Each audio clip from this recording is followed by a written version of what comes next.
জনাব তারেক রহমান বিএনপির চেয়ারম্যান বগুড়া সদর 6 এবং ঢাকা 17 থেকে নির্বাচন করছেন, আপনারা জানেন।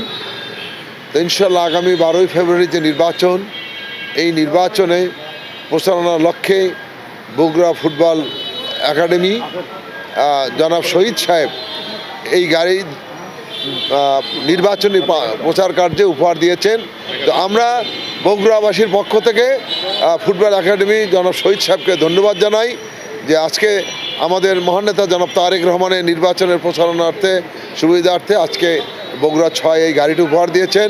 আমি জেলা বিএনপির পক্ষ থেকে তাকে আন্তরিক ধন্যবাদ জানাচ্ছি, কৃতজ্ঞতা জানাচ্ছি এবং সেই সঙ্গে বগুড়াবাসীকে আমরা অবগত করতে চাই যে ইনশাল্লাহ বগুড়ার 60টি আসন, বগুড়ার সব স্তরের মানুষ যেভাবে আজকে 60টি আসন যেভাবে মানুষ নেমেছে ধানের শীষের পক্ষে, আগামী 12ই ফেব্রুয়ারিতে ইনশাল্লাহ বগুড়াবাসী স্বতঃস্ফূর্তভাবে ধানের শীষকে বিজয় করে এই 60টি আসন আমাদের বিএনপির চেয়ারম্যান জনাব তারেক রহমানকে আমরা উপহার দিতে চাই।